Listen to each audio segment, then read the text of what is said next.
Hello and thank you for joining us on Newsweek, where we highlight some of the biggest stories that made the headlines recently. I am Jacinta Agochukwu.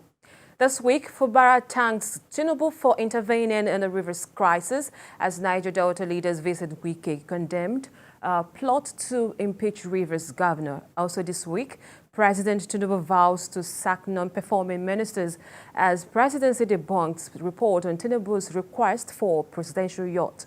And later on the show, Naira gains as CBN pays bank $6.7 billion for its backlog. All the details in a moment. Stay with us. Thank you for staying with us. We start with Rivers State. Peace has returned to the state following the intervention of the President Bola Tinubu. The state governor, Siminalayi Fubara, has expressed profound gratitude to the president for his fatherly mediation in the political crisis that rocked the state recently. Governor Fubara said the president's intercession facilitated a timely resolution of the political crisis. Meanwhile, leaders of the Niger Delta paid a solidarity visit to the Minister of the Federal Capital Territory, FCT, Nelson Wike, for further reconciliations between him and Governor Fubara. I have joining me to discuss this Kalajaye Paul, member representing the Jeremy Ifelodun Federal Constituency, who is in the studio with me. Good evening, sir. Good evening, and viewers, good evening. Welcome. And I also have Nelson Ekujomi, a political analyst, joining me via Zoom. Good evening, Mr. Nelson. Good evening. Thank you for having me. I'm Mr. Kujumi. I'm not Mr. Nelson. Oh, okay.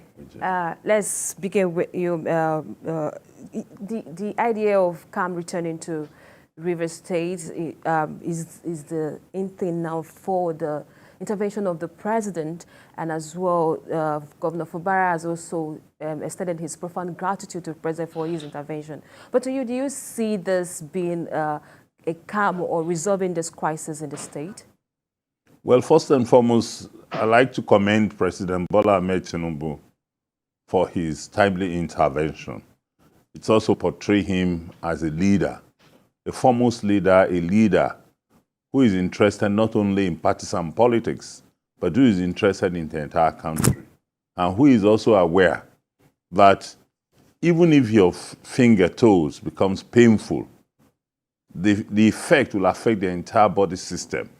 So he knows very clearly that if peace does not return to that state, it could now dive into other states, and it could cause more problem for the country that is faced with challenges of, ensuring that we have unity, we have integration, we have coherence in the entire polity. So I commend him for his timely intervention. Secondly, I also want to say that the issue of the state was overblown. Overblown because, yes, there will be crisis, but one do not expect that that crisis will erupt so early. And it's also an indication to show us that if you like, go and put your own child and say, succeed me. You may see a problem with the one that you're born in, directly. So the idea of godfatherism is becoming whittled down. But then, who can assume such position without godfatherism? The pedigree of whoever is aspiring may not be as much as somebody who has sat on that throne for quite some time. So we cannot overrule the issue of godfatherism. But at the same time, while people are calling for caution, of moderacy in terms of intervention when you put people in position, we must also appeal to those who assume positions, who feels that they are all in all. If you're all in all, you could have run your campaign independently, and then you could have put yourself in that position. It takes a lot of effort. What Wike put in installing that governor was a lot. He put in his life, put in the resources, put in all effort, and ensure that he, at the end of it all, has installed a governor. But then, how obedient do you expect such a person to be? Must he be obedient to stupidity? Must he be wise? So it's always better to apply wisdom on the part of both the godfather and on the part of the person that is being installed to govern. All right, Mr. Ekujumi, I don't know if you agree with Kalajay saying that godfatherism shouldn't be ruled out entirely. But let's also talk about another concern that is the Simin division in the State House of Assembly, which now has two factions due to the crisis. How can this logjam be resolved? Well, thank you very much for having me. First and foremost, I think we must commend President Bola Ahmed Tinubu for his statesman-like approach to the issue in Rivers State. And like the guest in the studio rightly said, you know, even if you have your nail or maybe one of your legs paining you or one of your feet paining you, definitely you know that it will reverberate even to your brain in such a way that the way you will be sweating will be quite abnormal. You know, the discomfort will not be from the toe alone, but will reverberate around the whole body. So looking at what has transpired in Rivers State, I think it is important that, you know, like the Minister for Federal Capital Territory rightly alluded, that the president is our father, and like a father who recognizes that the children can quarrel, but he has a responsibility to rein them in and ensure that even when they disagree, that disagreement does not, develop into something untoward. For the resolution of the crisis in Rivers, it's for us to call all the parties, you know, to come back to the round table, and in whatever they are discussing, the interests of the people of Rivers State must be uppermost in their mind, because they have a mandate to the people of Rivers State for the next 4 years.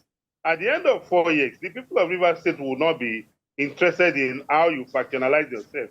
Rather, it will be how have you impacted on their life such that their life will become, you know, meaningful and livable for all and sundry. The people of Rivers State went to the polls, just like every other part of Nigeria, in February and March, to elect these representatives such that they will mitigate their problems. And I don't think what they will be doing now of factionalizing themselves and infighting will be to the credit of the people who went in the sun and in the rain, who endured a lot of discomfort to put these elected members into office. So our appeal as Nigerians, because we recognize that whatever affects one part of the country is also affecting us, because as a Nigerian, who knows where one will find himself or where any of our siblings or our relations will be. So we should,